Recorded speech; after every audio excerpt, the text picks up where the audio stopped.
السلام عليكم ورحمة الله وبركاته.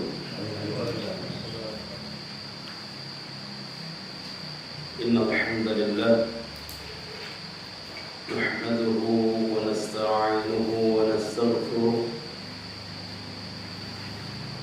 ونعوذ بالله من شرور أنفسنا وسيئات أعمالنا. من يهده الله فلا مضل له ومن يضلله فلا هادي له. أشهد أن لا إله إلا الله وحده لا شريك له، وأشهد أن محمدا عبده ورسوله وحبيبه وخليله، ولا نبي ولا رسول بعده.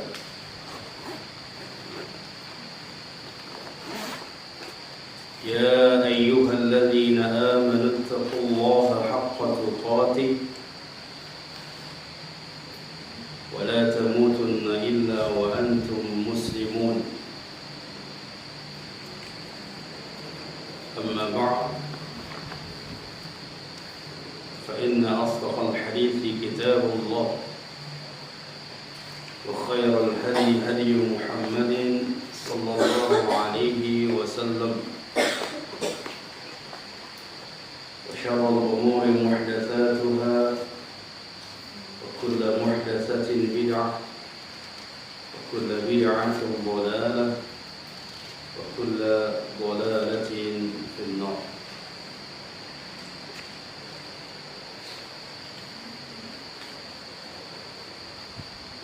أحبتي في الله رحمني ورحمكم الله.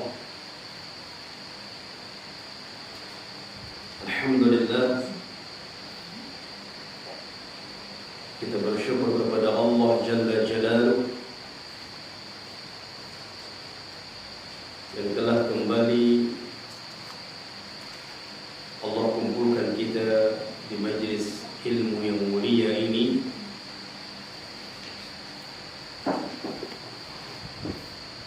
Majlis ilmu atau belajar agama adalah sebuah perintah bagi setiap muslim dan muslimah, sebagaimana hadis Nabi sallallahu alaihi wasallam, talabul ilmi fariidatun 'ala kulli muslim. Menuntut ilmu itu wajib bagi setiap muslim dan muslimah.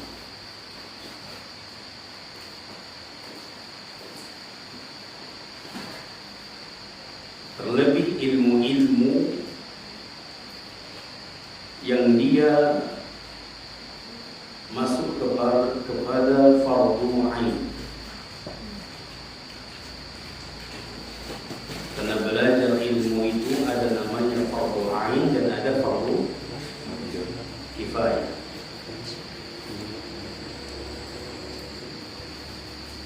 Dikatakan fardu ain seseorang yang bisa menjalankan agamanya, menjalankan ibadah ketaatan kepada Allah, maka seluruh perkara-perkara yang diwajibkan kepadanya, yang dia harus menunaikannya, mengerjakannya, maka mempelajarinya adalah fardu ain. Semisal salat, belajar salat fardu ain atau fardu kifayah? Fardu ain. Belajar membaca Al-Quran fardu ain atau fardu kifayah? Fardu ain. Kalau mengajarkannya itu fardu kifayah.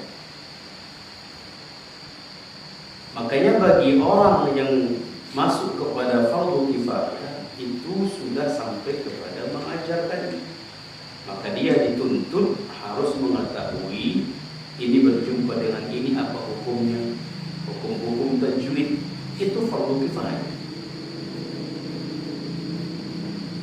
Tak tahu pun kita apa hukum-hukum fardu kifayah, tak tahu pun kita hukum-hukum tajwidnya, tapi kita benar cara membacanya, berarti kita sudah melaksanakan fardu ain.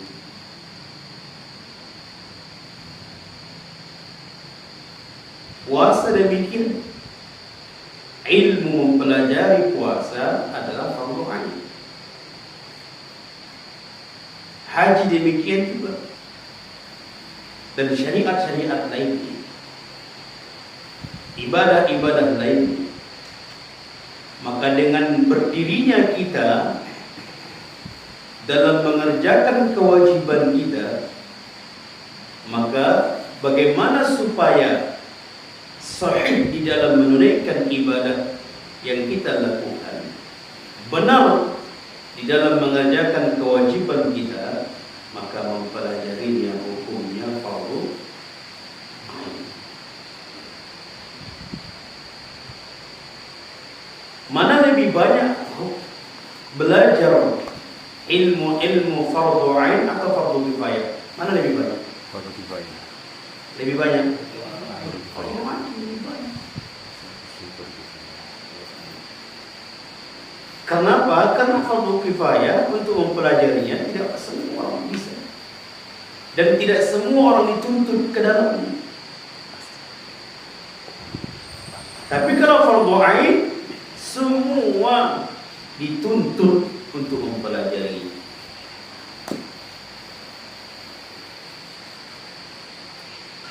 Aqidah fardu ain atau fardu kifayah? Fardu ain.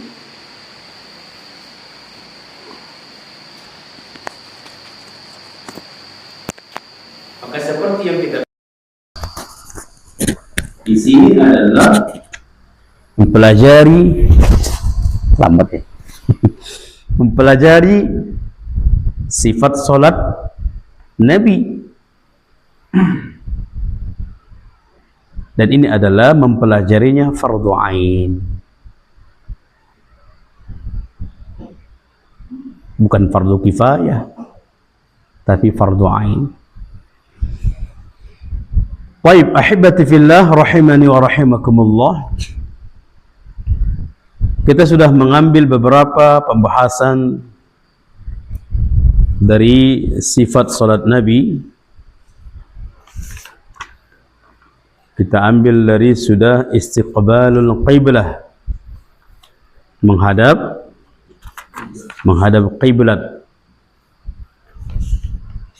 Pembahasan yang pertama kita bahas adalah istiqbalul qiblah atau istiqbalul Ka'bah, menghadap qiblat atau menghadap Ka'bah, yang merupakan bagian dari rukun di dalam salat.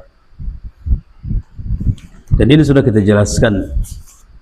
Demikian juga al-qiyam, berdiri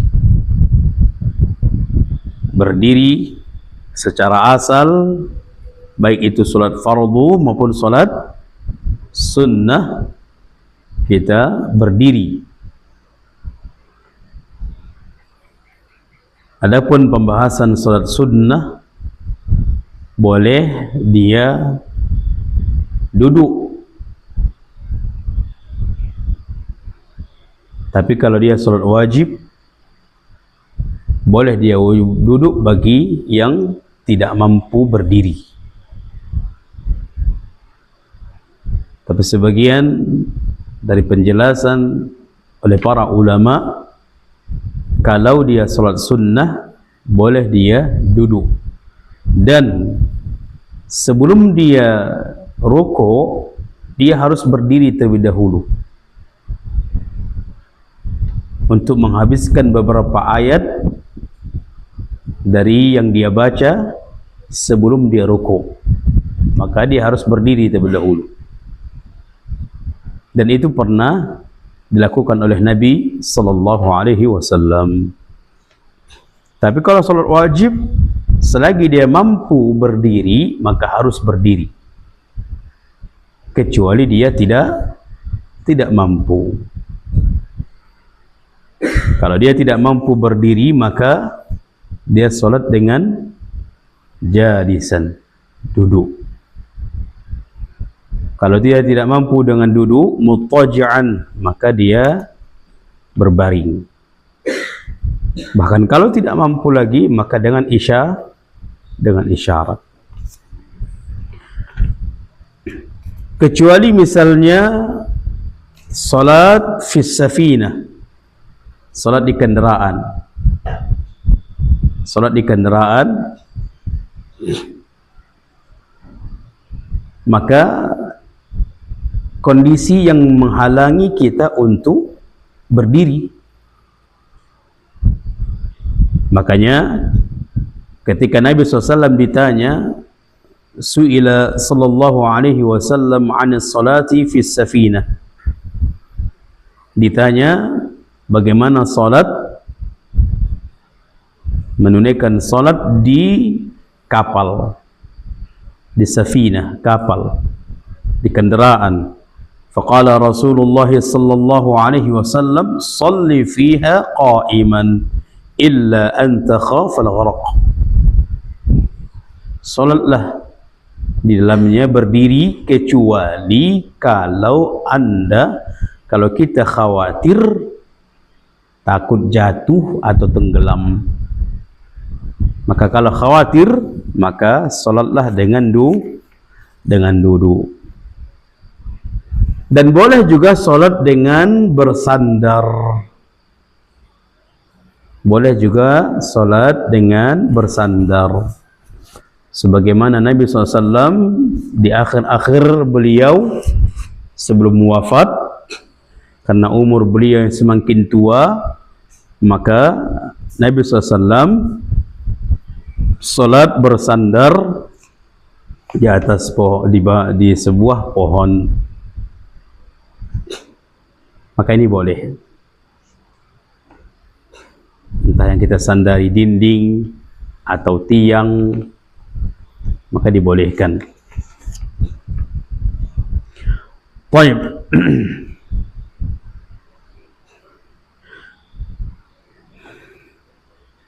Kita masuk kepada pembahasan as-salatu fin ni'al wal amru biha.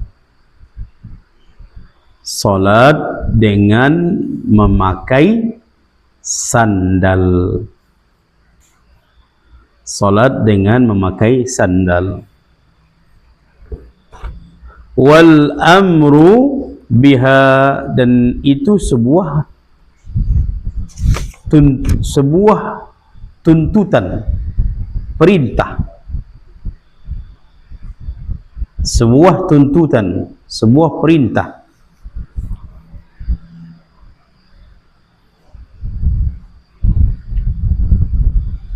Beberapa penjelasan di kalangan para ulama tentang memahami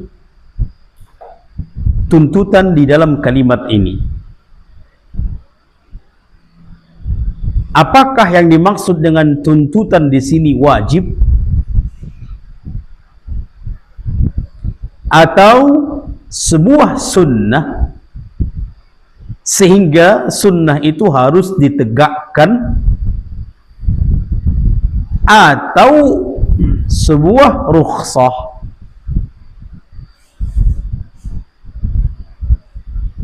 Maka sebagian mengatakan adalah sebuah sunnah, bukan wajib.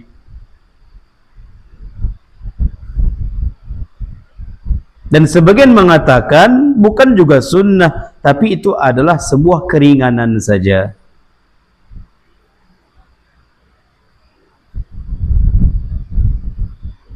Maka berdasarkan beberapa dalil yang kita lihat, banyaknya dalil, bahkan Al-Imam Tuhawi mengatakan dalil-dalil yang menyatakan salat dengan memakai sandal itu sudah sampai kepada mutawatir. Kenapa sudah sampai kepada mutawatir? Karena begitu banyaknya riwayat yang menjelaskannya, banyaknya jalur-jalur para periwayat yang menjelaskan hadis tersebut sehingga sampai kepada mutawatir.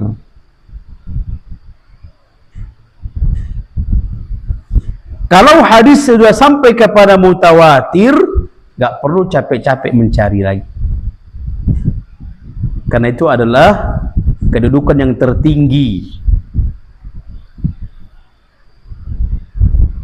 Kalau sudah sampai kepada mutawatir. Demikian juga babu syafa'ah mutawatir. Hadis-hadis yang berkaitan tentang syafaat mutawatir. Hadisnya mutawatir. Hadis-hadis yang berkaitan tentang menyapu, mengusap sepatu atau khuf, bukan khuf ya, khuf, sepatu, itu juga sampai kepada hadis-hadis mutawatir yang memiliki kedudukan syariat yang sangat-sangat agung dan besar, sehingga tidak perlu capek-capek untuk ini apakah disyariatkan atau tidak, disunnahkan atau tidak. Maka yang lebih kuat adalah pembahasan tentang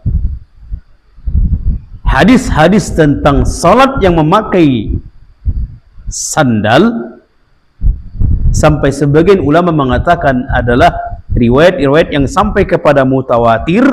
Ini menunjukkan sangat disyariatkan dan itu disunnahkan, bukan hanya sekedar rukhsah, namun tidak sampai kepada sebuah kewajiban. Kalau sudah sampai kepada kewajiban, maka harus setiap sholat pakai sandal. Namun tidak sampai ke sana. Tapi memang syariatkan, dianjurkan, disunnahkan.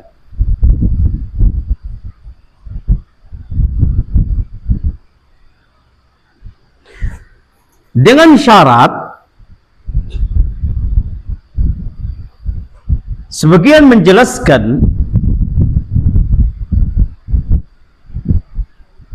jangan sampai kepada patokan kita ini sunnah, namun tidak memperhatikan. Makanya sebagian ulama di dalam penjelasan bahwa ada memiliki syarat di dalam memakai sandal ketika sholat.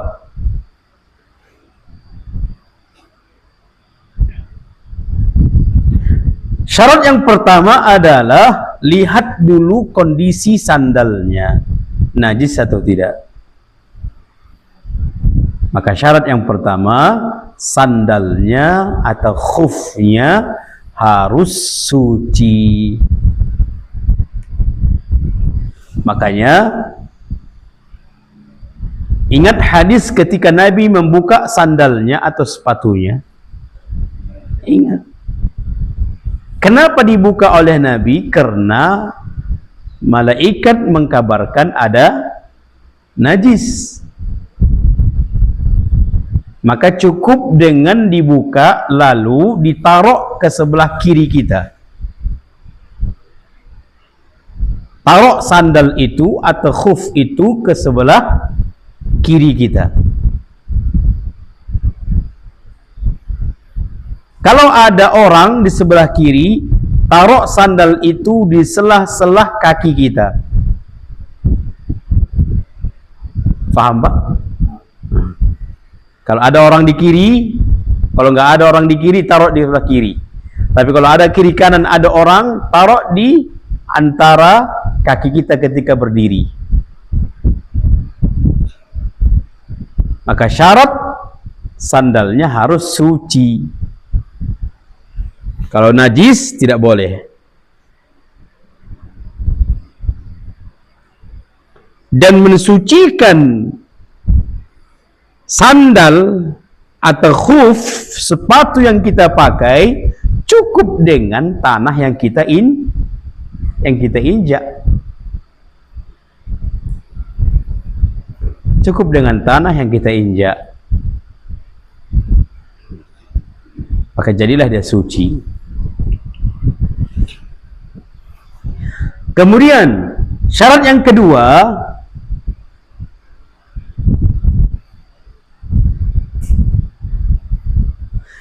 jangan sampai sandal yang kita pakai menimbulkan mudarat. Nah, ini harus perhatikan. Jangan sampai sandal yang kita kita pakai di dalam sholat malah yang tujuannya ingin menegakkan sunnah, tapi hasilnya malah menghasilkan mudarat. Maka ini tidak boleh.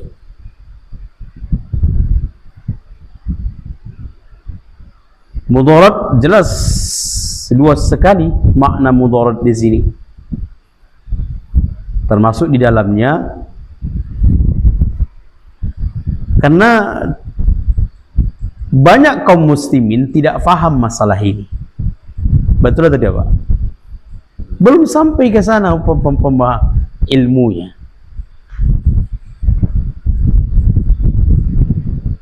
Kalau seandainya seseorang sholat di masjid, di dalam masjid pakai sandal, kalau faham semua jamaahnya, boleh atau tidak? Hah? Faham semua jamaahnya. Sudah sampai pembahasan itu, sudah dibahas di masjid itu. Namun dengan catatan sandalnya harus suci.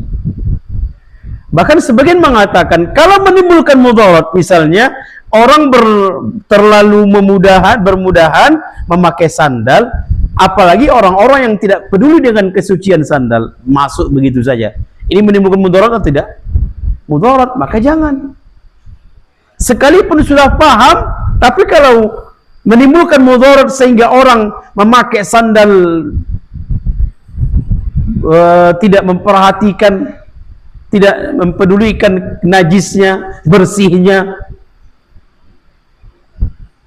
sehingga membuat masjid akan kotor dan sebagainya, maka ini menimbulkan mudarat.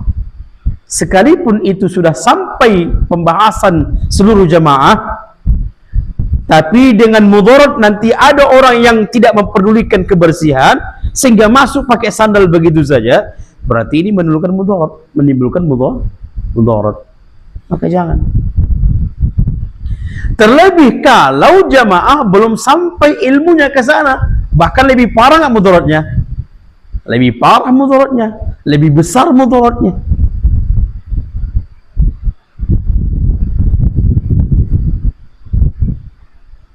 Sehingga nanti mereka katakan masjid ini kayak rumah ibadah agama lain ya.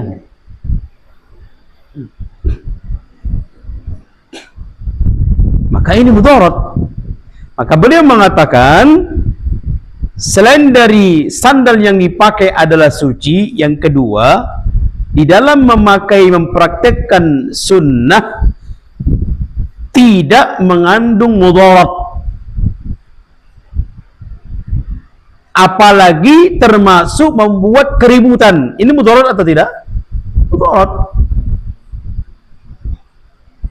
Makanya di sini harus faqih, harus paham. Jangan hanya semangat di dalam mengamalkan sunnah, tapi malah mudarat besar.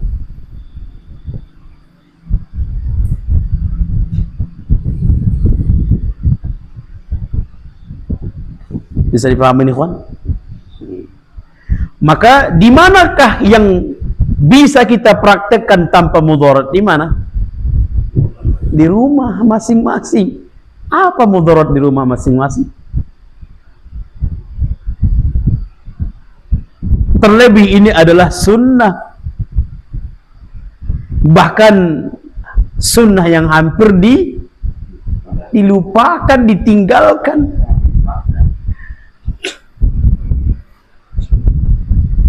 Kalau di kalangan para orang sudah ngaji, hadis ini nggak aneh sama kita, nggak asing hadis ini. Pembahasan yang menjelaskan Nabi pakai sandal, bahkan sebagian mengatakan dia kumpulkan hadis-hadis yang menjelaskan tentang Nabi memakai sandal lebih dari 10. Lebih dari 10 riwayat yang menjelaskan Nabi memakai sandal di dalam sholat. Namun pertanyaannya, apakah kita sudah praktekkan?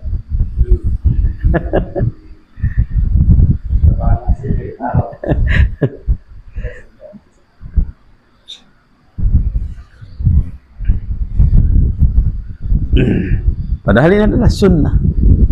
Makanya beliau Syekh Muhammad Nasruddin Albani mengatakan, as-salatu fin ni'ali wal amru biha. Pembahasan salat dengan memakai sandal, wal amru biha, dan memerintah dengan menjalankan atau dengan salat pakai sandal. Wal amru biha, dituntut, diperintahkan.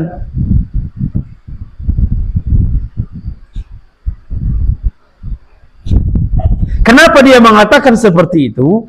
Karena memang sudah banyaknya riwayat yang menjelaskan Nabi itu pakai sandal.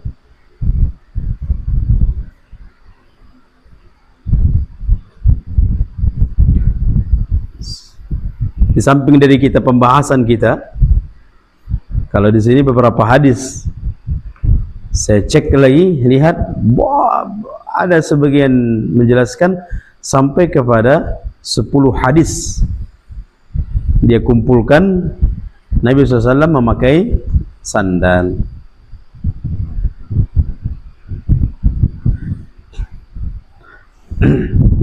Hadis yang pertama, Ammar bin Haris Al-Makhzumi radhiyallahu anhu, seorang sahabat Nabi.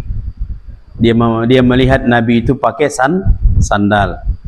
Abdullah bin Amr bin As juga melihat bahwa Nabi itu pakai sandal. Ra'aitu Rasulullah sallallahu alaihi wasallam yusalli hafiyan wa munta'a.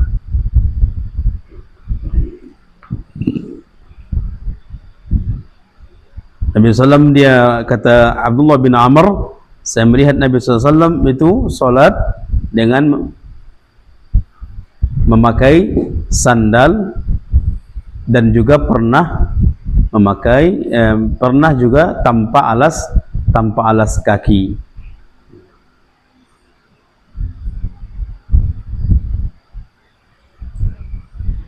Itu juga Abu Maslamah Sa'id bin Yazid juga melihat Nabi ketika Anas bin Malik bertanya, Abu Maslamah bertanya kepada Anas bin Malik. Abu Maslamah bertanya kepada Anas bin Malik. Sa'altu Anas bin Malik, akana an-nabiy sallallahu alaihi wasallam yusalli fi na'alaihi? Qala na'am. Hadis Bukhari. Aku pernah bertanya kepada Anas bin Malik, apakah Nabi itu salat pakai sandal? Kata Anas bin Malik, "Naam, iya." Sudah berapa sahabat ini? Shaddad bin Aus juga melihat. Juga Nabi SAW mengatakan, "Khaliful Yahud." Selisih kalianlah orang-orang Yahudi. Fa innahum la yusalluna fi ni'alihim wala khifafihim. Karena orang Yahudi itu tidak solat dengan memakai sandal atau sepatu mereka. Jadi sampai solat pakai sandal itu menyelisihi solatnya orang, menyelisihi ibadahnya orang Yahudi. Khaliful Yahud, selisih kalian Yahudi, orang-orang Yahudi, dengan cara apa? Pakai sandal. Syekh bin Baz mengatakan dalil-dalil seperti ini menunjukkan syariatnya solat dengan memakai sandal. Abu Sa'id Al-Khudri juga, dari hadis riwayat Abu Sa'id Al-Khudri. Kemudian Abdullah bin Syikhir, Abdullah bin Mas'ud juga meriwayatkan hadis bahwa dia melihat Nabi SAW memakai sandal, salat di dalam memakai sandal. Banyak sekali para sahabat meriwayatkan hadis mereka melihat secara langsung bahwa Nabi memakai sandal. Jelas ini jemaah? Hah? Banyak sekali.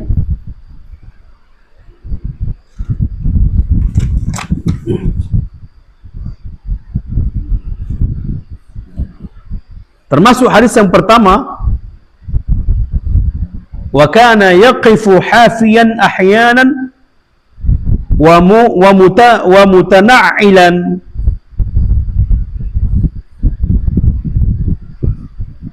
Wa mutana''ilan ahyanan.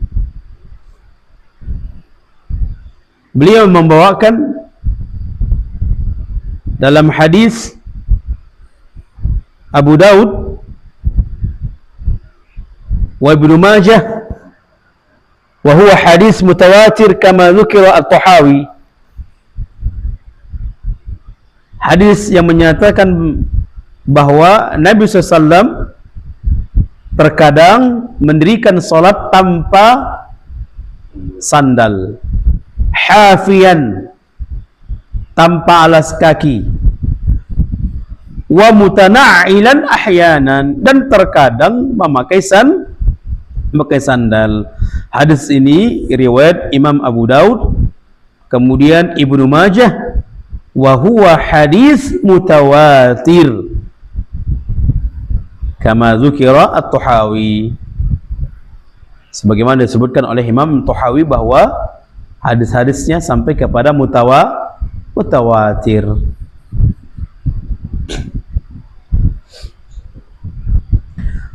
Kemudian hadis yang kedua,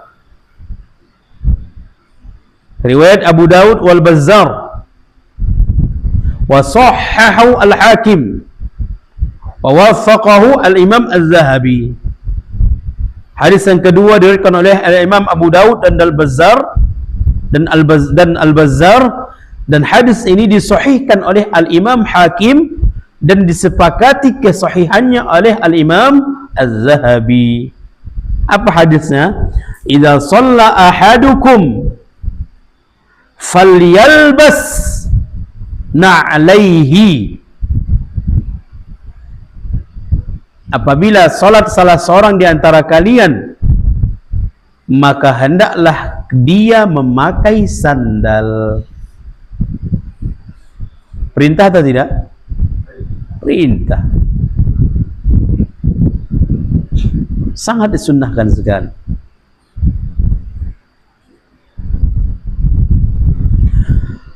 Aw liyakhla'huma baina rijlaihi wala yu'dhi bihima ghairahu.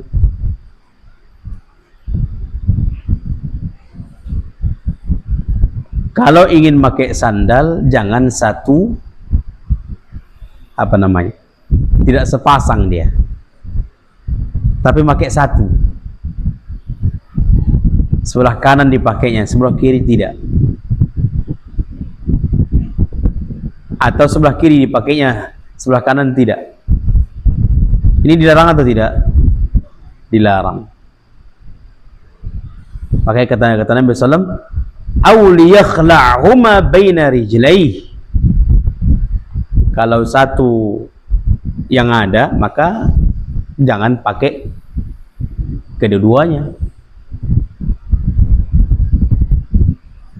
Jangan pakai satu yang tak dipakai.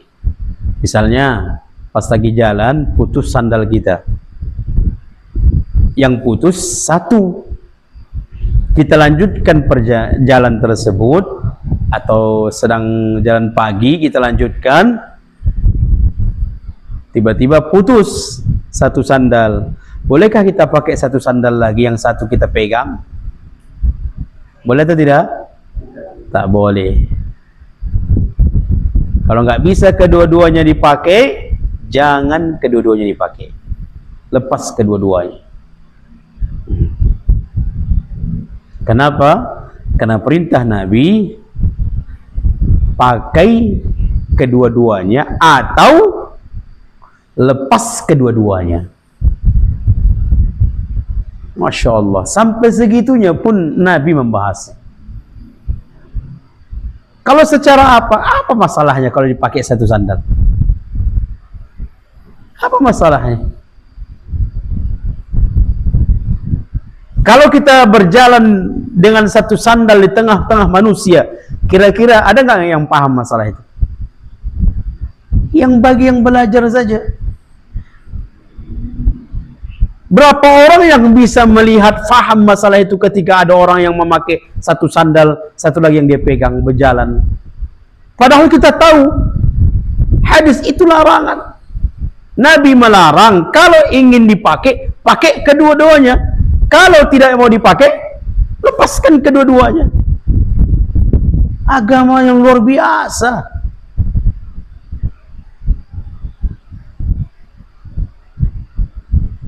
Makanya kalau ada orang yang memakai satu sandal, bagi yang sudah mendengar hadisnya, aib nggak sama kalau kita mandang orang seperti ini? Aib. Berarti kawan ini belum belajar nih, belum sampai hadisnya sama kepadanya.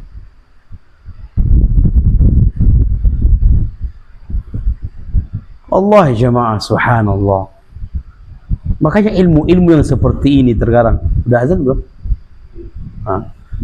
Ilmu-ilmu seperti ini, Masya Allah, ini hadis. Tapi kalau kita sampaikan terkadang dikatakan ini udah ajaran baru. Padahal sudah hadisnya sudah ada. Namun belum dibahas, kebanyakan umum. Sehingga mainan logika. Kenapa rupanya kalau seadanya berjalan dengan satu sandal? Kenapa rupanya? Mainlah logika. Apa putus kaki kita? Atau kena sesuatu dengan kita memakai satu sandal? Macam main logika. Sama halnya seperti yang kita sampaikan, ahibati fillah. Orang yang sholat di antara dua tiang, boleh atau tidak? Nabi melarang. Dan berapa banyak orang yang tidak faham masalah ini.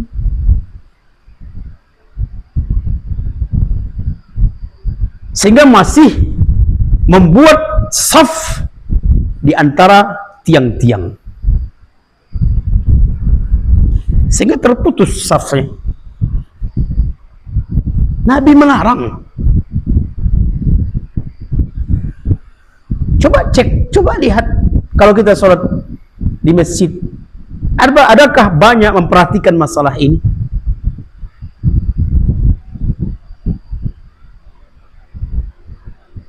Bagaimana ingin sempurna sholatnya?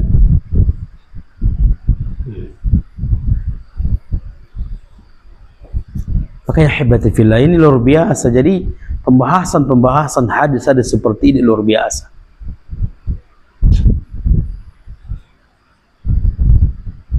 Sangat jarang dibahas di tengah-tengah masyarakat, sehingga banyak yang tidak paham, banyak yang tidak paham.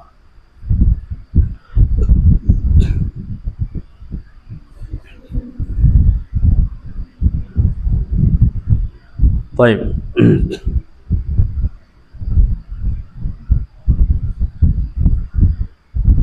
Jadi kata Nabi SAW, "Idza shalla ahadukum falyalbas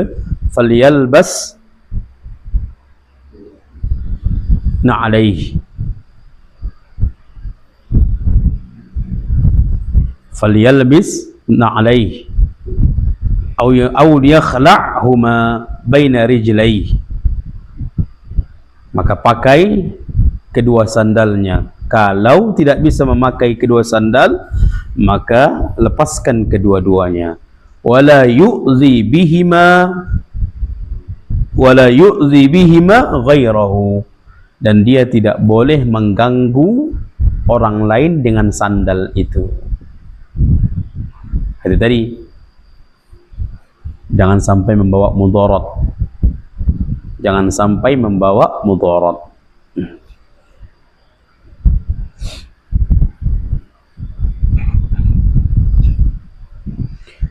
Hadis yang ketiga, dan ini adalah sebagai pengkuatan. Kalau Syekh Albani mengatakan hadis ini mengkuatkan, penguat. Khaliful Yahud, sebagaimana sudah kita bacakan tadi, Khaliful Yahud fa innahum la yusalluna fi ni'alihim wala khifafihim. Selisihi oleh kalian orang-orang Yahudi, karena orang-orang Yahudi itu tidak mereka salat atau beribadah tidak memakai sandal dan tidak memakai khuf mereka. Jadi termasuk adalah bagian dari menyelisih orang-orang Yahudi.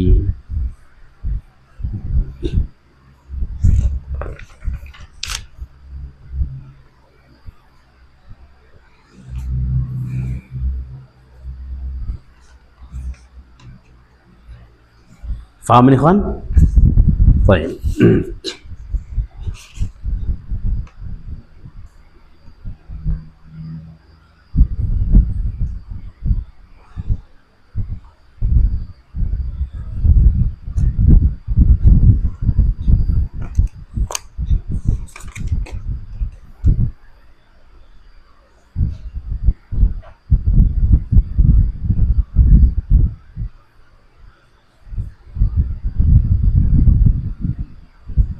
Jadi yang termasuk juga Nabi SAW menjelaskan kemana sandal itu kita kalau misalnya membukanya di tengah-tengah salat, kemana sandal itu kita taruh, kita letakkan. Disebutkan dalam hadis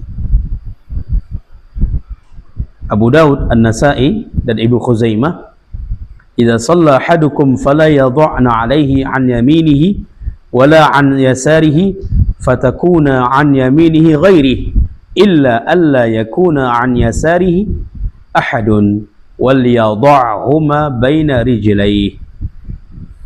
Kata Nabi SAW, apabila salah seorang di antara kalian salat dengan memakai sandal, tiba-tiba ada mungkin najis atau yang ingin dibuka, maka jangan kalian letak sandal itu di kanan kalian, dan jangan kalian letak di kiri kalian, di sebelah kiri kalian kalau ada orangnya. Kalau ada orangnya, jangan letak kanan, jangan letak kiri. Illa ay alla yakuna an yasarihi ahad, kecuali di kiri kita enggak ada orangnya, maka taruh sebelah kiri. Wal yad'huma baina rijlaihi, kalau seandainya kanan ada, kiri ada, maka letakkanlah sandal itu di antara kaki, di antara dua kaki kita. Ini adalah petunjuk Nabi SAW. Jadi sangat banyak sekali riwayat-riwayat yang menjelaskan pakai sandal. Baik. InsyaAllah pada Isya kita masuk as-salatu alal mimbar. Salat di atas mimbar. Nah, ini aneh-aneh ini. Bagaimana salat di atas mimbar? Kalau dipraktekkan ini, dan ini sunnah. Ini sunnah. Dipraktekkan ini bagaimana? Apalah kata orang. Baik, insyaallah pada Isya kita lanjut. Wassallallahu ala nabiyina Muhammadin wa ala alihi washabihi ajma'in. Assalamualaikum warahmatullahi wabarakatuh.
Bismillahirrahmanirrahim.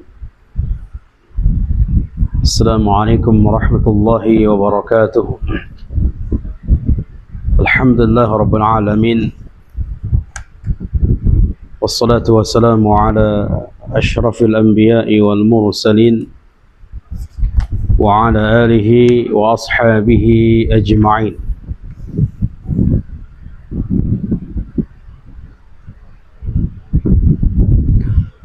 Ikhwani wal akhwati fid din, rahimani wa rahimakumullah. Kemudian Syekh Muhammad Nasiruddin Al-Albani setelah membahas salat memakai sandal atau khuf adalah bagian dari sunnah Nabi sallallahu alaihi wasallam, kemudian beliau melanjutkan pembahasan as-salatu 'alal mimbar, salat di atas mimbar. Dan perkara ini disebutkan di dalam hadis Bukhari dan Muslim bahwa Nabi sallallahu alaihi wasallam pernah melakukannya.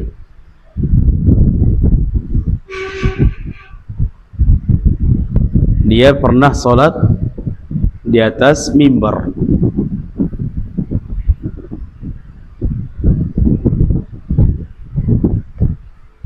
Disebutkan dalam hadis, sallallahu alaihi wasallam marrah 'alal mimbar. Pernah Nabi SAW salat di atas mimbar. Bahwa sifat mimbar juga dijelaskan bahwa mimbar yang di zaman Nabi itu 3 tingkat.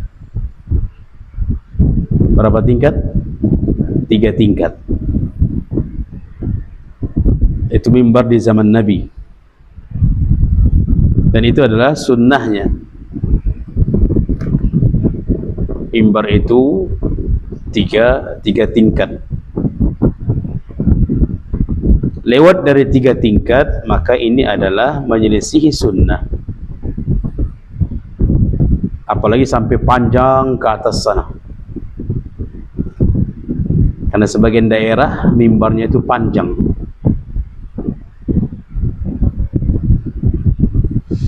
Ada puluhan tingkat itu.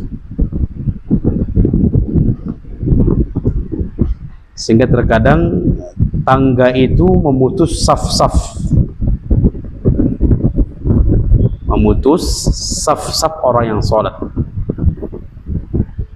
Memutus saf-safnya berjemaah. Karena tangganya tersebut. Dan kata para ulama, lewat dari 3 tingkat itu adalah menyelisihi sunnah. Dan ini terjadi setelah zaman-zaman kenabian, zaman kekhalifahan. Karena di zaman kekhalifahan itu mereka tetap mengikut kepada petunjuk Nabi SAW. Setelah kekhalifahan para sahabat, maka muncullah mimbar-mimbar yang lewat dari tiga tingkat. Walaupun kelihatannya nampak mewah, kelihatannya nampak berwibawa, bergabar, namun ini adalah menyelisihi sunnah Nabi. Dan itu muncul setelah kekhalifahan para sahabat. Makanya kalau kita lihat orang-orang yang masih berpegang teguh di atas sunnah, kita lihat mimbar-mimbarnya itu cuman tiga tingkat.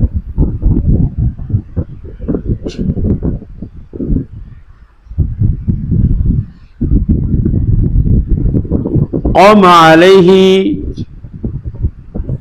kemudian Nabi berdiri di atas mimbar itu. Fakabbar wa kabbara an-nas wara'ah wa huwa 'ala al-mimbar. Kemudian Nabi bertakbir dan manusia semuanya bertakbir. Manusia yang di belakang Nabi sebagai makmum juga semuanya bertakbir. Kapan mereka bertakbir? Setelah takbirnya Rasul. Jadi ini menunjukkan begitu takbir imam langsung takbir. Tidak ada lagi bacaan-bacaan setelah itu. Tidak ada lagi bacaan-bacaan sebelum takbir itu, enggak ada lagi. Kalau sudah kata imam Allahu Akbar, ya langsung Allahu Akbar, takbir. Enggak ada di kalimat-kalimat lain, enggak ada bacaan-bacaan lagi. Karena sebagian orang membaca qul a'udzu binnas dibaca lagi. Kalau dibaca qul a'udzu binnas berapa menit ada ketinggalan dari takbirnya imam. Enggak boleh. Maka tidak ada bacaan-bacaan apa lagi. Ini menunjukkan dalam hadis ini, fakabbar wa kabbaran nas wara'ahu wa huwa 'ala mimbar. Ketika Nabi bertakbir, maka manusia di belakang Nabi, para sahabat berjemaah, semua jemaah bertakbir. Semua manusia di belakang Nabi semuanya bertakbir. Wa huwa 'alal mimbar, dan Nabi salat di atas mimbar. Summa raka'a wa huwa 'alaih, kemudian rukuk juga posisi Nabi masih di atas mimbar. Namun ketika mau sujud, summa rafa'a, ketika i'tidal, sami Allahu liman hamidah, kemudian Nabi sallallahu alaihi wasallam mundur, kemudian Nabi hendak sujud. Nabi sujud di mana tempat yang pas sujud untuk Nabi. Begitu sami Allahu liman hamidah, Nabi mundur, turun dari mimbar. Turun dari mimbar.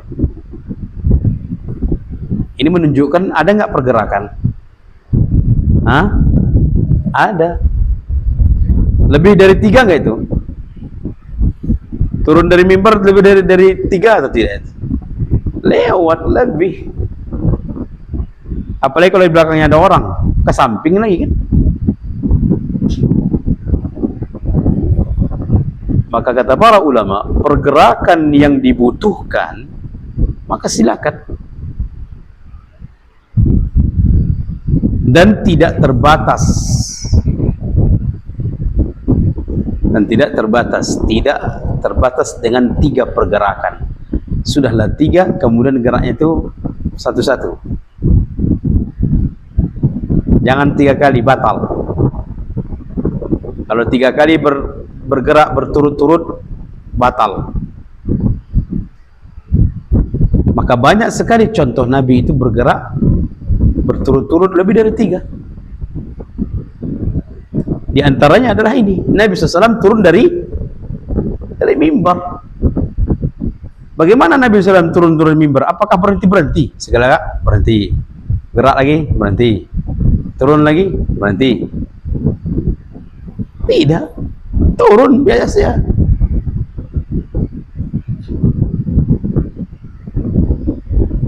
Makanya kalau misalnya ada seorang ibu-ibu sedang sholat, ikut berjemaah, anaknya menangis, bolehkah dia gendong anaknya? Boleh. Terkadang ada ibu yang tidak paham, dia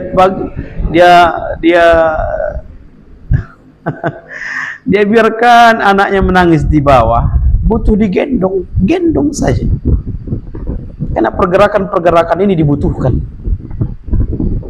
Bahkan disebutkan dalam hadis mukul, ada ketika kita sholat ada ular atau kalajengking atau lipan, ontok saja kita di sini, atau boleh dipukul. Ini pergerakan yang dibutuhkan. Atau memang sujud aja biar dipatu ular, nggak bergerak.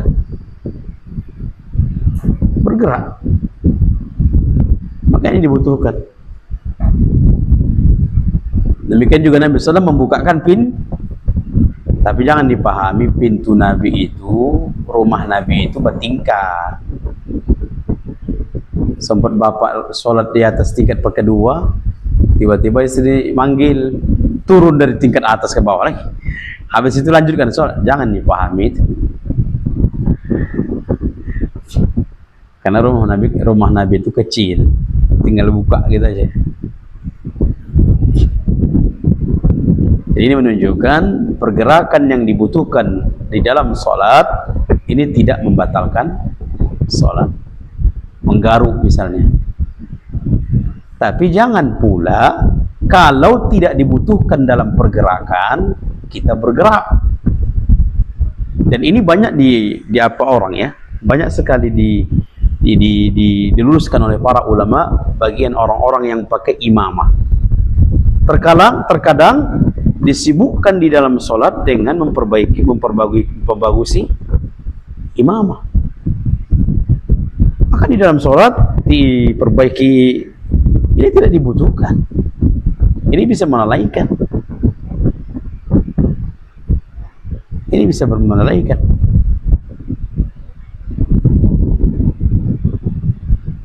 Terlalu banyak pergerakan di dalam memperbaiki imamah di ke atas kepala itu.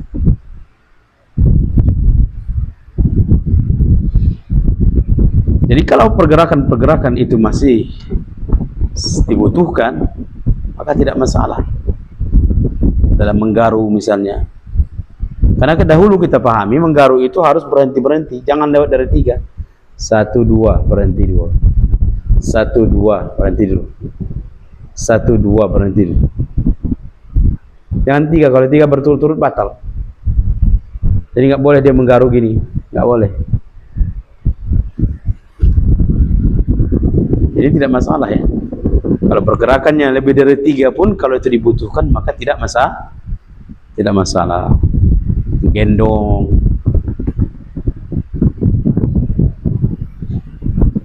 Kadang ada anak sampai nangis kuat, dia masih sholat, ibunya, bapaknya sholat. Nggak masalah dia gendong anak itu, nggak masalah. Bahkan ada riwayat yang menjelaskan bagaimana menggendong anak dalam sholat. Baik. Summa raka'a wa huwa alaihi, kemudian Nabi SAW ruku dan masih posisi Nabi di atas mimbar. Summa rafa', kemudian i'tidal, bangkit dari ruku, posisi Nabi masih di atas mimbar. Namun dia turun kemudian hatta sajad, sampai dia sujud fi aslil mimbar, di dasar mimbar atau di tanah. Summa ada, kemudian Nabi itu kembali naik ke atas mimbar setelah sujud. Habis sujud bangkit, Allahu Akbar, bangkit berdiri, kemudian Nabi itu naik lagi ke atas mimbar. Di rakaat berapa nih? Rakaat kedua. Setelah selesai, kemudian Nabi SAW mengatakan, ya ayyuhan nas, inni sana'tu hadha lita'tammu bi wa litata'allamu salati. Wahai manusia,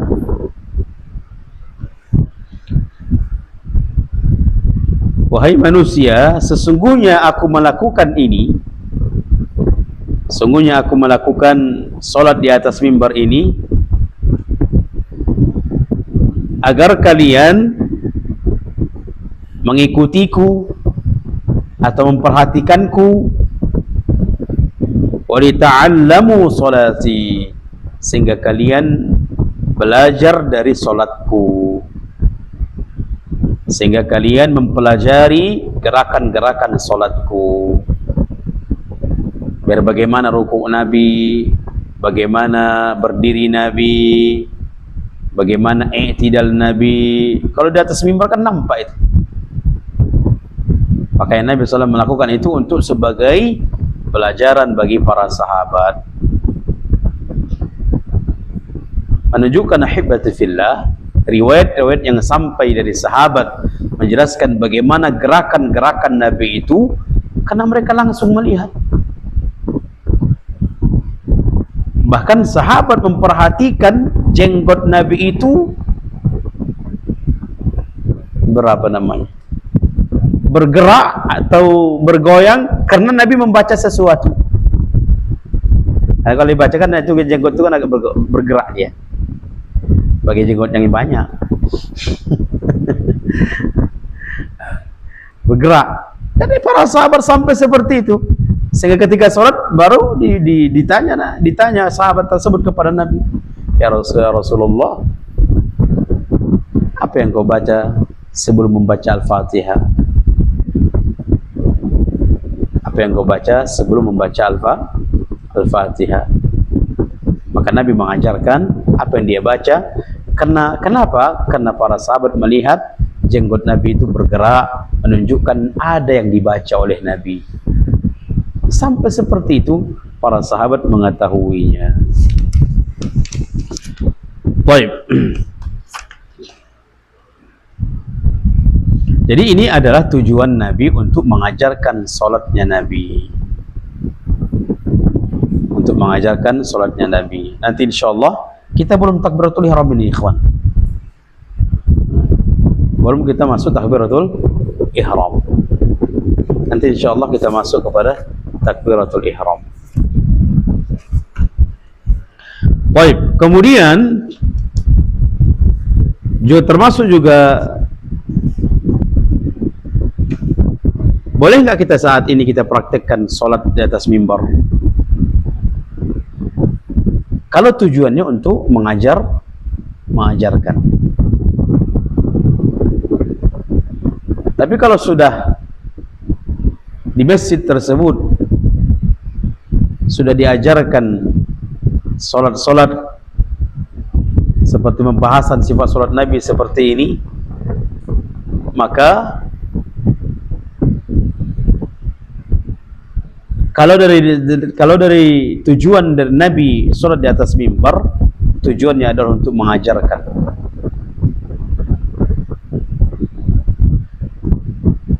Maka yang lebih perlu adalah kalau ini kita praktekkan kalau masih tahap-tahap pembelajaran. Demikian juga Imam Ahmad menyatakan, kita mengkeraskan bacaan kita, zikir-zikir kita setelah sholat, dikeraskan. Tujuan Imam Ahmad adalah untuk mengajarkan. Kalau sudah tahu jamaah, sudah faham, nggak perlu lagi dibaca keras-keras. Malah kalau kita melihat pendapat Imam Syafi'i, beliau malah tidak membolehkan keras di dalam berzikir. Kalau Imam Ahmad, kalau kita sebagai imam tujuannya untuk mengajarkan bacaan-bacaan yang disunnahkan di dalam setelah sholat, tujuan kita untuk mengajarkan, silakan kuatkan. Tujuannya untuk mengajarkan atau untuk supaya jamaah mendengar. Inilah bacaan setelah sholat yang sesuai sunnah. Inilah bacaannya. Lalu dibacanya dengan kuat untuk sebagai pelajaran kepada jamaah. Apalagi jamaah itu belum faham, maka ini dibolehkan. Demikian juga misalnya kalau di masjid itu kita belum ajarkan bagaimana sifat-sifat solat, maka bolehkah kita solat di atas mimbar? Boleh. Yang tujuannya adalah untuk pelajaran diajarkan kepada manusia, masyarakat di tempat di masjid tersebut. Baik, kemudian ahibati fillah, pembahasan yang berikutnya adalah as-sutrah. Termasuk juga adalah bagian dari sunnah Nabi SAW adalah sutrah.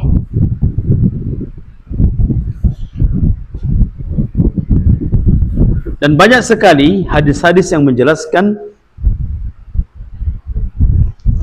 ketika kita solat harus ada sutrah.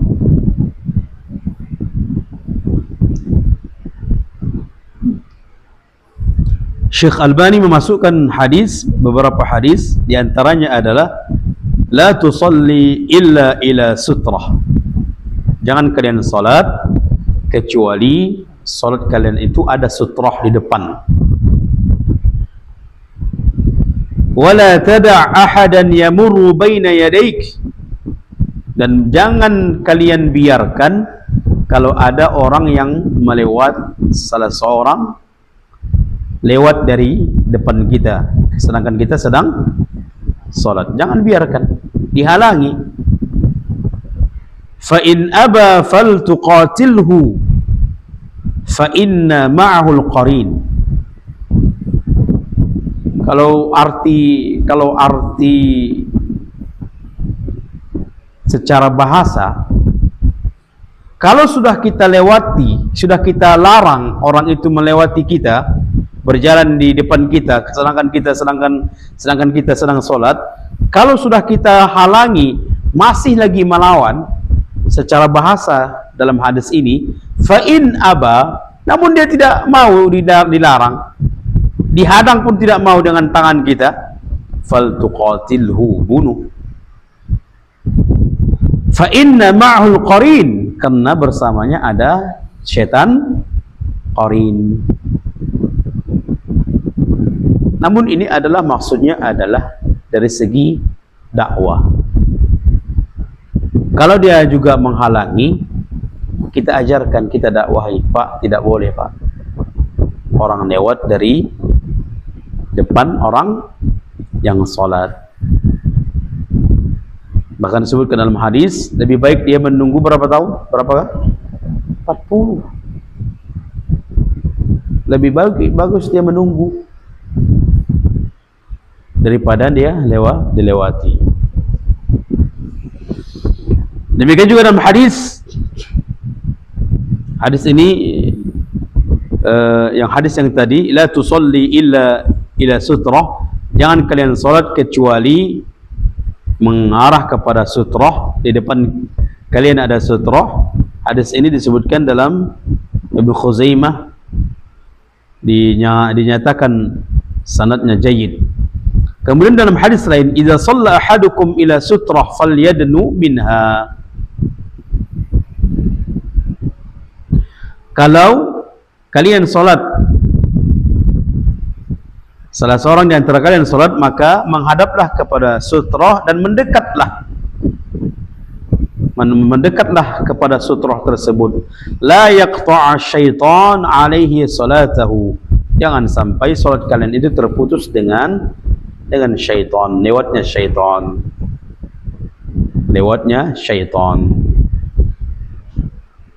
Jadi termasuk di antara fungsi sutrah itu kita buat, kata Nabi SAW, agar syaitan tidak lewat, agar syaitan tidak lewat.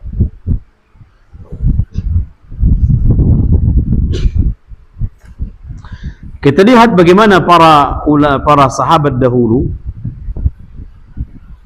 dan para ulama, bagaimana mereka sangat bergigih mendekati sutrah itu. Saking kan diberatkan sekali, solat harus mendekat sutrah. Disebutkan bahwa Qurrah bin Iyas, dia berkata, Umar ibn Khattab, dikatakan Qurrah bin Iyas sedang salat, tiba-tiba Qurrah bin Iyas ini salatnya jauh dari sutrah. kemudian Umar bin Khattab memegang pundak, ya, atau memegang tengkuk saya. Jadi Umar bin Khattab dipegangnya tengkuknya Qurrah bin Iyas ini, kemudian dia bawa mendekati sutrah. Ini megang tengkuk, ya. Dia tangkap, dia pegang tengkuknya, kemudian dia set, dia dorong ke mendekati sutrah. Solatlah dekat sutrah, kata beliau. Itu saking kan Al-Hafiz Ibnu Hajar mengatakan itu karena Umar menginginkan Qurrah bin Iyas ini mendekati sutrah, karena sangat dianjurkan Nabi.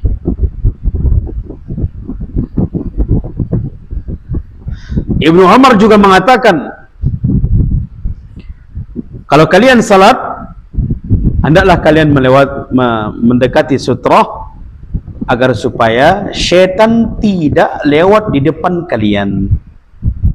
Itu dikatakan oleh Ibnu Umar. Jika kalian salat, maka dekatlah dengan sutrah. Berapa dekat antara kepala kita dengan sutrah itu? Berapa jaraknya? Kira-kira domba lewat. Kira-kira domba lewat. Segitulah jarak antara tempat sujud kita dengan sutrah. Jadi jangan kejauhan kali sutrah yang diletakkan. Jadi Ibnu Umar mengatakan, kalau kalian salat, maka dekatlah dengan sutrah, agar supaya syaitan tidak lewat di depan kalian. Ini hadis Nabi, ya. Hadis Nabi juga menyatakan bahwa syaitan tidak akan lewat. Sama halnya saf, dirapatkan saf supaya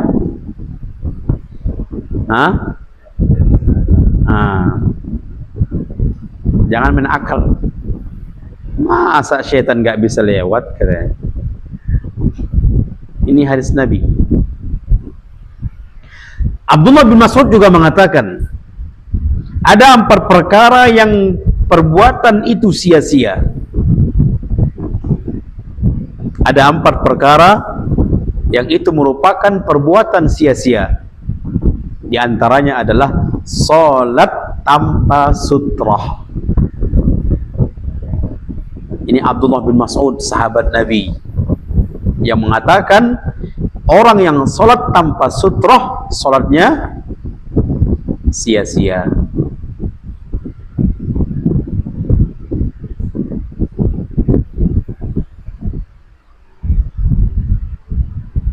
Jadi ada termasuk sia-sia salat tanpa sutrah. Makanya Ibnu Umar ini, kalau dia tidak dapati tiang-tiang untuk dijadikan sutrah, dia minta sahabat supaya duduk di depannya. Dia jadikan punggung sahabat itu sebagai sutrah. Saking kan dijaganya sutrah ini. Dia lihat tiang-tiang nggak ada, udah berisi mungkin para sahabat yang berdiri di tiang-tiang tersebut. Karena para sahabat itu mencari tiang-tiang untuk dijadikan sutrah. Dan kalau seandainya mereka tidak mendapati, maka mereka menjadikan punggung para sahabat-sahabat lain sebagai sutrah. Ini sangat dianjurkan sekali sutrah. Sampai Abdullah bin Mas'ud mengatakan, termasuk perkara sia-sia orang yang salat tanpa sutrah. Dinilai oleh Abdullah bin Mas'ud salatnya sia-sia karena tidak pakai sutrah.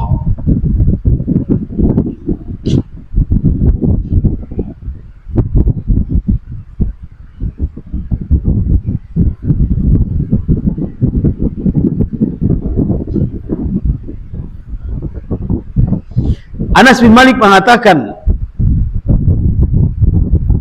saya melihat para sahabat itu setelah sholat maghrib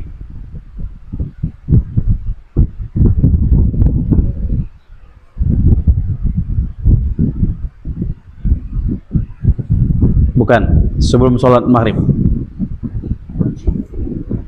Jadi begitu azan sebelum sholat maghrib, para sahabat itu mencari tiang-tiang setelah azan, mencari tiang-tiang untuk dijadikan sutrah untuk sholat, sampai Nabi keluar dari rumahnya.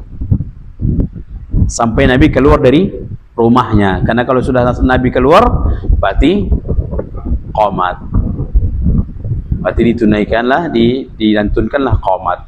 Jadi begitu azan selesai azan, sebelum Nabi keluar, mereka mencari, kebiasaan para sahabat itu mencari tiang-tiang yang dijadikan sebagai sutrah, atau dinding-dinding dijadikan sebagai sutrah, sampai Nabi keluar untuk didirikan sholat.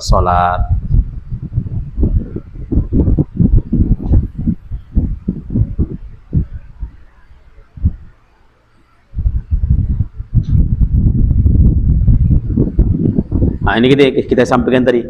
Dari Nafi mengatakan bahwasanya Ibnu Umar kalau dia melihat tidak ada lagi tiang-tiang, maka dia mengatakan kepada sahabat lain, berikan punggungmu untuk saya jadikan sutrah. Dan Nafi juga mengatakan bahwa Ibnu Umar itu tidak pernah sholat kecuali dengan sutrah. Tidak pernah sholat kecuali dia menghadap sutrah. Dan perlu diketahui ikhwan dan akhwat sekalian, sutrah itu ada batasan-batasan tingginya. Sebagian orang menganggap cukup dengan garis, ini apa namanya, pembatas dari sejadah. Maka minimal panjang sutrah itu 1 jengkal atau 2 jengkal. Itu minimal. Tingginya sutrah itu minimal 1 jengkal atau 2 jengkal dari tanah.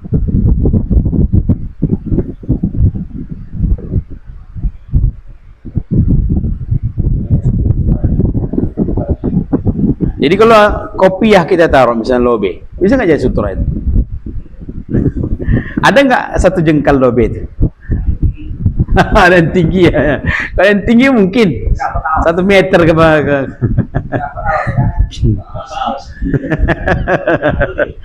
punya atok ya.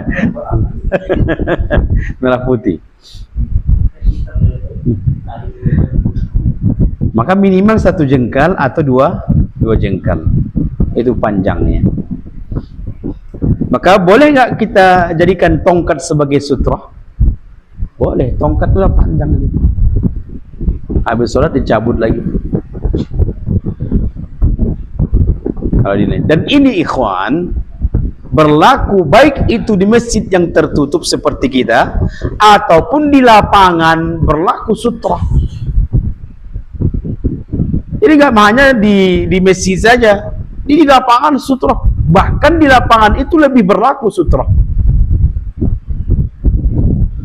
Misalnya sholat Id, Idul Fitri atau Idul Adha, harus ada sutrah di depan kita. Kalau kita berjamaah, sutrah kita siapa? Imam. Makanya boleh nggak kita lewat dari makmum itu? Boleh. Asalkan jangan lewat dari imam. Dan kalau sudah dibuat oleh yang sholat itu sutrah, boleh nggak kita berjalan di depan sutrah? Boleh. Jangan berjalan di sebelum sutrah. Nah, ini tidak boleh, haram. Udah dibuat sutrah tapi masih berjalan di depan sebelum sutrah itu, haram hukumnya. Tapi kalau sudah dibuatnya sutrah, bolehkah kita berlewat? Boleh. Tapi kalau si yang sholat tidak membuat sutrah, jangan seenaknya lewat. Haram hukumnya. Makanya ada berlaku hadis, lebih baik dia menunggu berapa tahun? 40. Dia tunggu orang sholat itu selesai. Jangankan 40 menit aja nggak sanggup kita. 40 menit saja nggak sanggup kita menunggu, yang lambat lakukan sholat. Tapi itu lebih baik daripada kita melewati orang sholat. Kalau cari jalan lain. Ada salah seorang ustaz menjelaskan, kalau seandainya memang kita ada keperluan cepat dan tidak ada dia yang sholat itu dia tidak taruh sutrah, maka memang tak ada cara jalan lain pun tak ada. Jalan lain pun tidak ada, maka kita anggaplah pembatas itu sebagai sutrah dia. Ini jarang kan, karena tidak ada lagi jalan selain dari itu. Secara fakta jarang kita jumpai kejadian seperti itu, kecuali pasti banyak jalan yang kita lewati, kecuali yang tidak paham. Bahkan diajaknya kita ngobrol kan. Anak pernah sholat di salah satu masjid, lalu begitu dia mau lewat, saya halangi. Apa katanya? Ini jalan bro, lewat deh. Ini jalan, padahal di belakang masih luas, tak ada orang sholat di belakang. Mencari panas-panas saja. Ini jalan pak. Padahal di belakang masih banyak, nggak ada orang sholat di belakang saya. Pintu di belakang. Subhanallah. Jadi kita benar-benar cari sutrah itu, mencari sutrah supaya tidak terbatalkan sholat kita, dan supaya syaitan juga tidak lewat dari kita ketika sedang sholat. Ini saja, mudah-mudahan bermanfaat. Ada kira-kira pertanyaan? Fadhal. Terjadi khilaf. Sebagian mengatakan sunnah harus sangat ditekankan, sebagian mengatakan sampai mendekati wajib. Sekalian, ya, mau sendirian, mau di lapangan, mau di masjid, sutra. Karena kalau kita lihat tadi prakteknya para sahabat itu, mereka sangat menjaga sutra sehingga sampai kepada wajib. Nah, walaupun di rumah, jadikan dinding sebagai sutra, dekat kita dengan sutra. Bantalnya kalau diberdirikan, kalau didudukkan belum sampai 1 jengkal tuh. Namun sebagian mengatakan itu sunnah yang ditekankan, belum sampai kepada wajib. Akan tetapi ala kulli hal kita jaga. Iya, kita jaga sutra. Karena Nabi SAW tidak pernah kecuali mendekati sutra. Bahkan ketika di padang pasir pun dia jadikan tongkatnya sebagai sutra. Sangat menjaga. Ibnu Umar, sebagaimana dikatakan Nafi' tadi, Ibnu Umar itu tidak pernah sholat kecuali dekat dengan sutra. Itu Ibnu Umar. Dan juga para sahabat. Sebagaimana dikatakan Anas bin Malik, begitu sudah azan, para sahabat itu mencari sutra, berebut mencari sutra. Kalau tidak mereka dapatkan lagi, mereka jadikan punggung para sahabat lain sebagai sutra. Ini karena untuk menjaganya. Baik.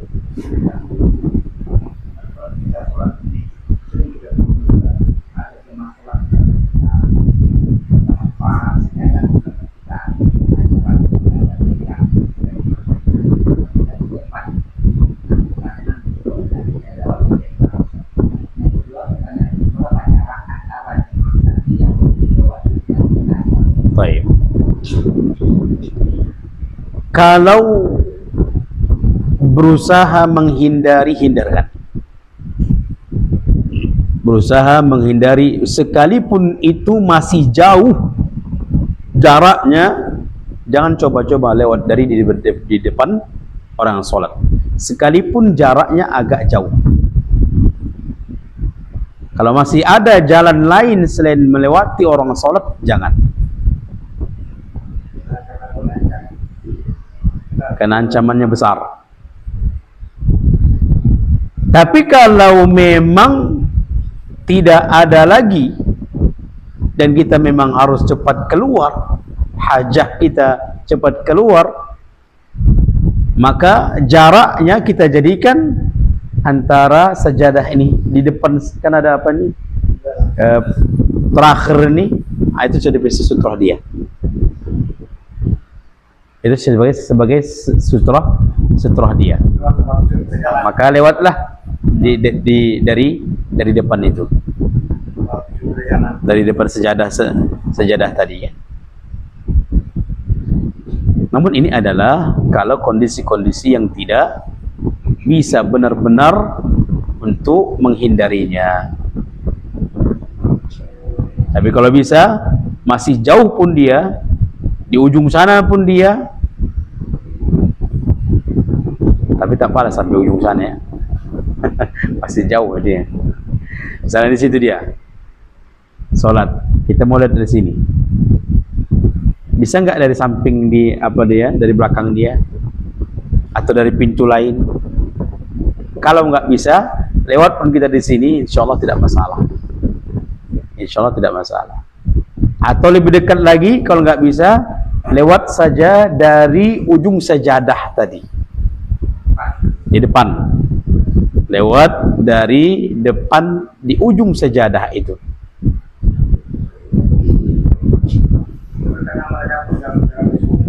Hah? Nggak ada sutra memang. Kalau ada sutra kita enak jalannya.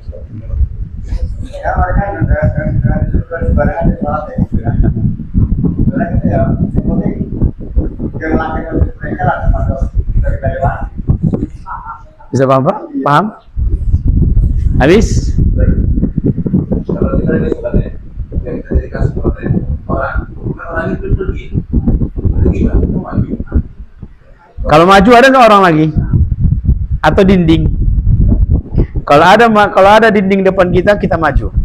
Sebagaimana sahabat tadi, Umar dari Qais bin Iyas tadi, jauh dia dekatkan. Jadi kalau misalnya kita awalnya berdiri sholat di depan, di punggung orang, tiba-tiba orangnya pergi. Kalau masih bisa dekat dengan punggung yang kedua, dekat. Tapi kalau misalnya nggak ada, jauh misalnya, nggak mungkin kita berjalan sampai mendekati dinding, nggak mungkin. Ya udah di situ saja. Ya udah di situ kita sholat. Karena kita dari awal kita sudah mengambil sutra. Tapi karena dia tidak paham, dia pergi, tidak menunggu kita. Nah, tambah lagi tidak ada sesuatu ditinggalkannya, misalnya kotak infak dia letakkan di situ, atau sutra ada diletakkan di situ. Tapi kalau dia pergi, di depannya ada dinding, kita dekat ke dinding. Atau di depannya ada orang lain lagi karena sedang duduk juga, kita dekat ke duduk orang itu. Atau di kiri kanan kita masih ada, kita pinggirkan kiri kanan. Nah, tapi kalau belas nggak ada, depannya jauh dinding sana, kemudian kiri kanan nggak ada, ya sudah, insya Allah tidak masalah. Soal kita di situ, tak mesti harus berjalan berdekati dinding. Padahal ada sekitar berapa meter ya, 10 meter lewat. Nah, baik. Habis. Baik, ini saja. Mudah-mudahan bermanfaat. Kita tutup dengan doa kafaratul majlis. Subhanakallahumma bihamdika, asyhadu an la ilaha illa anta, astaghfiruka wa atubu ilaik. Akhir da'wana alhamdulillahirabbil alamin. Wassalamualaikum warahmatullahi wabarakatuh.